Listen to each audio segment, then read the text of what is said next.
किसानों को सिंचाई कार्य में सुविधा हो, इसके लिए केंद्र सरकार की ओर से 50,000 किसानों के खेत में सब्सिडी पर सोलर पंप लगाए जाएंगे और इसके लिए किसान आवेदन कर सकते हैं। आपको बता दें कि देश में अक्षय ऊर्जा के उत्पादन को बढ़ावा देने और किसानों को सिंचाई के लिए बिजली उपलब्ध कराने के उद्देश्य से केंद्र सरकार और नवीकरण ऊर्जा मंत्रालय की ओर से कुसुम योजना चलाई जा रही है और इसके तहत किसानों को सोलर प्लांट लगाने और सिंचाई के लिए सोलर पंप लगवाने के लिए सब्सिडी भी दी जाती है। नमस्कार, मैं अश्विनी वानखड़े और स्वागत है आपका कृषि न्यूज में। दिल्ली की प्रगति मैदान में प्रधानमंत्री नरेंद्र मोदी द्वारा 27 से 28 मई तक यानी कि 2 दिवसीय ड्रोन महोत्सव 2022 का उद्घाटन किया गया। इस दौरान उन्होंने प्रदर्शनी का भी निरीक्षण किया और साथ ही जियो का ड्रोन भी उड़ाया। प्रधानमंत्री ने कहा कि मैं ड्रोन प्रदर्शनी से प्रभावित हूँ। 2020 तक भारत ड्रोन का हब बनेगा। उन्होंने कहा कि जिन जिन स्टॉल में मैं आज गया वहाँ सभी लोग बहुत गर्व से कहते थे कि मेक इन इंडिया है। प्रधानमंत्री ने कहा कि उत्सव सिर्फ ड्रोन का ही नहीं, ये नए भारत नई गवर्नेंस का उत्सव है। ड्रोन टेक्नोलॉजी को लेकर भारत में जो उत्साह देखने को मिल रहा है वो अद्भुत है। ये जो ऊर्जा नजर आ रही है वो भारत में ड्रोन सर्विस और ड्रोन आधारित इंडस्ट्री की लंबी छलांग का प्रतिबिंब है। पीएम ने कहा कि ये ऊर्जा भारत में रोजगार सृजन के एक उभरते हुए बड़े सेक्टर की संभावना दिखाती है। उन्होंने कहा कि 8 साल पहले यही वो समय था जब भारत में हमने सुशासन के नए मंत्रों को लागू करने की शुरुआत की थी। तो वहीं इस महोत्सव में कृषि जागरण की टीम भी मौजूद रही। आप एक पूरी यूरिया के बराबर जो 500 ml की बोतल है, आप इसको अपने जेब में रख के ले जा सकते हैं। इसके प्रचार प्रसार के लिए जब मैं खेतों में जाने लगा, मुझे पता लगा कि नैनो यूरिया को छिड़कने के लिए 125 लीटर पानी चाहिए और बाकी दूसरे जो पेस्टिसाइड्स हैं, इंसेक्टिसाइड्स हैं, उसको छिड़कने के लिए कम से कम 150 से 200 लीटर पानी चाहिए। मुझे लगा ये तो बहुत ज्यादा है। फिर इफ्को की टीम के साथ बात करके हमने पाया कि हम कैसे ड्रोन के माध्यम से इसका स्प्रे का काम करें। तब हमने पाया कि ड्रोन के अंदर जो टंकी है, जो कि 11 से 12 लीटर की है, इसके अंदर 10 लीटर पानी है और 1 लीटर, आधा लीटर, पौन लीटर दवाई भरी जाती है। ड्रोन उड़ता है और 5 मिनट से 7 मिनट के अंदर 1 एकड़ को कवर करके आता है। तो मैंने अभी तुरंत 2 फायदे बताए। नंबर 1, 90% पानी बचा। नंबर 2, 4 से 5 मिनट से 7 मिनट के अंदर 1 एकड़ को स्प्रे करा। तीसरी इंपॉर्टेंट बात है, 1 एकड़ के लिए आपको कोई भी दवाई जैसे नैनो लिक्विड यूरिया है, ये 500 ml लगती है, पर जब आप ड्रोन से छिड़कते हैं तो आप 25% कम लगाते हो, यानी आपकी जो इनपुट कॉस्ट है वो 25% कम हुई। वो जनरेटर हाइब्रिड पावर में मोटर से प्रबल करता है, तो उसके ऊपर मोटर प्रबल होता है और इसके लिए भी एक छोटी बैटरी है। अगर आग में स्प्रे करने के समय इंजन फेल हो गया तो ये बैटरी सेफ प्लान करता है, तो उसके लिए हम लोग बोलते हैं रिडंडेंट सेफ्टी करते हैं।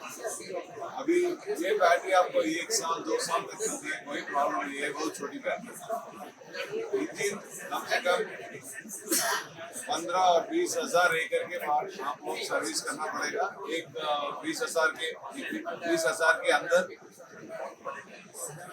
का खर्चा करने वाला है, उसके ऊपर नहीं जाता है इंजन सर्विस करने के लिए।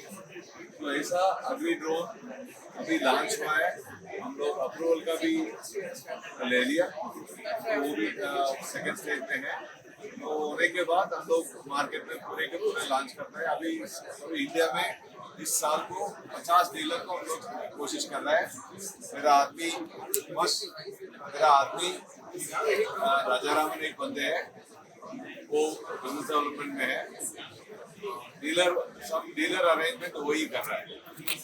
तो अभी इस साल में अभी तक 20 डीलर साइन हो गया, तो अभी और 30 बाकी है।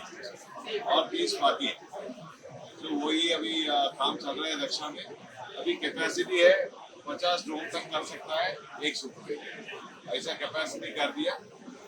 तो अभी और कुछ चाहिए तो पूछ सकते हैं मैं, ठीक है।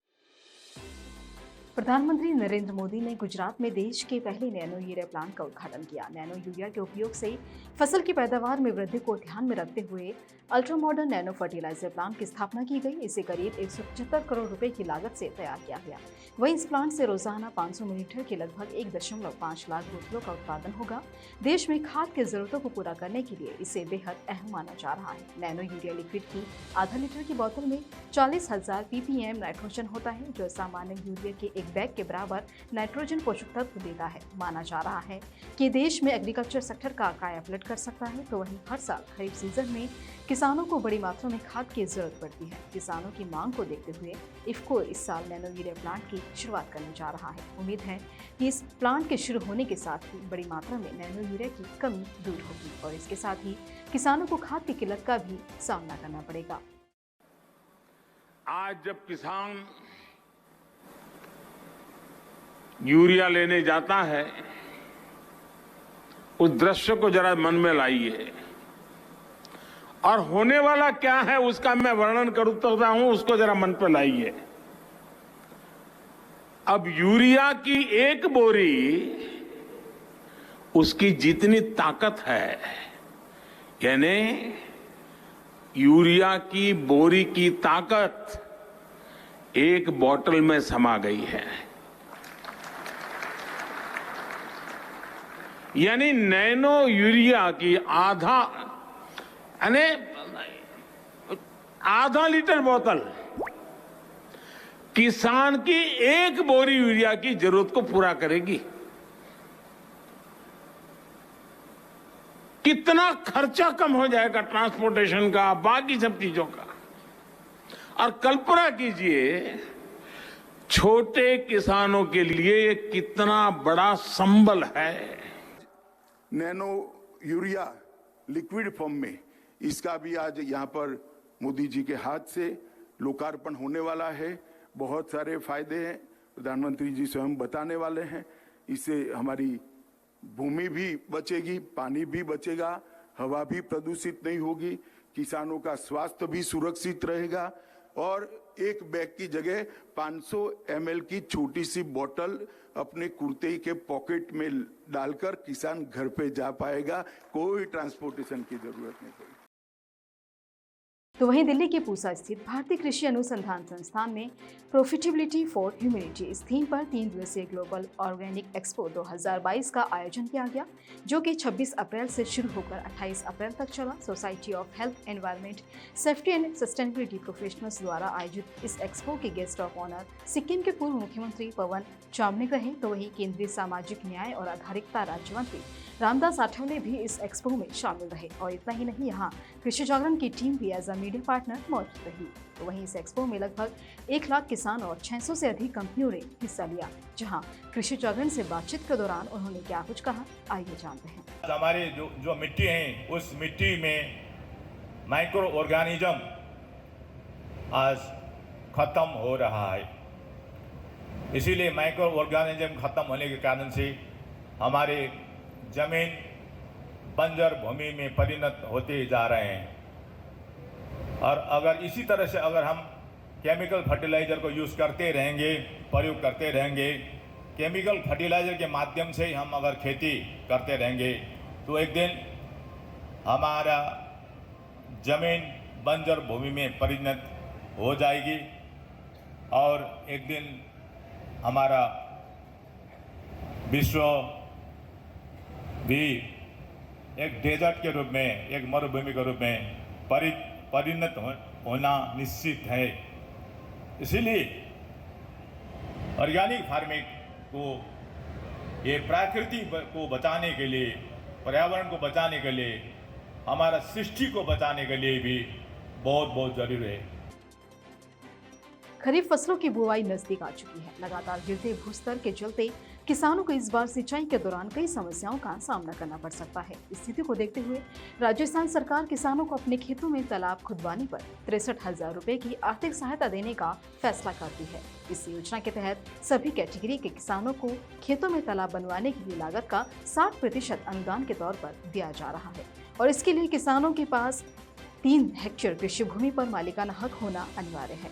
इसमें कम खेती किसानी योग्य भूमि रखने वाले किसान इस योजना का लाभ नहीं ले पाएंगे। पंजाब में किसान एक बार फिर रेलवे ट्रैक पर बैठ गए हैं। किसानों ने अमृतसर जिले के बाबा बकाला साहिब में रेल पटरी पर डेरा जमा लिया है।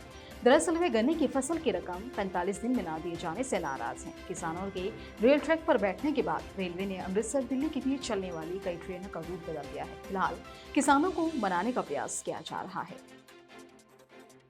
केरल में मानसून की एंट्री से पहले मौसम का मिजाज बदल रहा है। गुजरात, केरल और छत्तीसगढ़ समेत देश के कई हिस्सों में हल्की से मध्यम बारिश की गतिविधियां जारी हैं।